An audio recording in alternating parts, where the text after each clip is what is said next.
More than 2,000 years ago, one man set out to conquer the world. His name was Alexander, a visionary, a warrior, and a legend. In just 12 years, he built an empire that stretched from Greece to India, shaping the course of history forever. But who was the man behind the crown? This is the story of a king who refused to be ordinary. The story of Alexander the Great.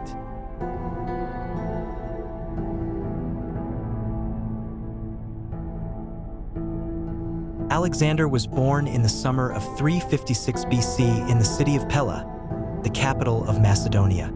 His father, King Philip II, was one of the greatest military leaders of his time. His mother, Queen Olympias, was deeply spiritual and told her son that his bloodline came from the god Zeus himself. From childhood, Alexander believed he was destined for greatness, that he was born to change the world. As a boy, he studied under the great philosopher Aristotle. Aristotle taught him philosophy, science, and logic, but also a greater truth, that knowledge and courage together create true power. Alexander was fascinated by the heroes of Greek myth, Hercules and Achilles, and he dreamed of living like them, to die young, but to be remembered forever. At just 16 years old, while his father was away at war, Alexander ruled Macedonia in his absence. When a local tribe rebelled, he led the army himself and crushed the uprising with precision.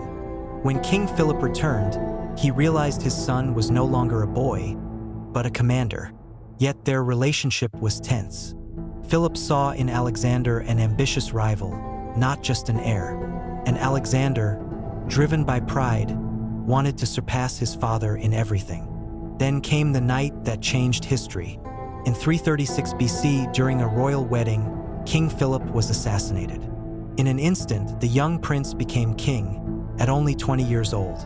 The young conqueror. Soon after taking the throne, Alexander faced rebellions across Greece. But he acted quickly and decisively, crushing every revolt and declaring himself leader of all the Greeks. Then his eyes turned east, toward the Persian Empire, the richest and most powerful realm in the world. He told his generals, "The time for glory has come. He who controls Asia controls the world." In 334 BC, Alexander crossed the Hellespont with an army of 40,000 men. It was the beginning of one of the greatest military campaigns in human history. At the Battle of the Granicus River, he faced a larger Persian army and won his first major victory. His tactics were brilliant, combining fast cavalry strikes with disciplined infantry formations. The victory opened the gates of Asia Minor. A year later came the famous Battle of Issus, where Alexander personally faced the Persian king Darius III. Darius fled, leaving behind his family and his treasures. Instead of harming them, Alexander treated the royal family with respect, a gesture that earned him the title the Noble King. The journey to Egypt. After conquering the Persian territories in the Levant, Alexander marched south to Egypt. The Egyptians welcomed him as a liberator from Persian rule. There, he was crowned pharaoh and declared son of the gods. On the shores of the Mediterranean, he founded a new city, Alexandria, a place that would become one of the greatest centers of knowledge and culture for centuries to come. The peak of power. From Egypt, Alexander turned east again to pursue Darius. In 331 BC, the two armies met at Gaugamela in one of the most decisive battles in ancient history. Though outnumbered 3-1, Alexander's tactics outmatched the Persians completely. By the end of the day, the mighty Persian Empire had fallen. He entered Babylon, Susa, and finally Persepolis, the ceremonial capital of Persia.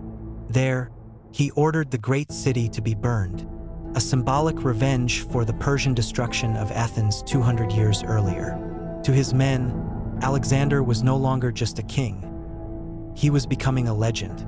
But his ambition had no limits. He dreamed of reaching the edge of the known world, of conquering India itself. He led his army through deserts, mountains, and jungles. He fought fierce tribes and wore elephants in unknown lands.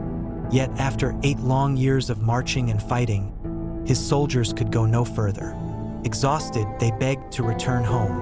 Reluctantly, Alexander agreed. The mysterious end. Back in Babylon, at the height of his glory, Alexander suddenly fell ill. The fever worsened over several days, and soon he could no longer speak. When asked who should inherit his vast empire, he whispered only two words: "To the strongest." Days later, the world's greatest conqueror was dead, only 32 years old. The true cause of his death remains unknown. Some say malaria, others poison. Whatever the truth, his death changed the course of history. The legacy: after his passing, Alexander's empire was divided among his generals. But his legacy lived on. He founded more than 20 cities bearing his name, and his conquests spread Greek culture, language, and science across 3 continents. This new era, the Hellenistic Age, blended the knowledge of the East and the West, shaping the world that came after him. Alexander the Great was not just a conqueror of lands, but a conqueror of imagination, a man who believed that ambition could rewrite destiny. He sought immortality, and, in his own way, achieved it. To this day, his name stands eternal, the King of Kings.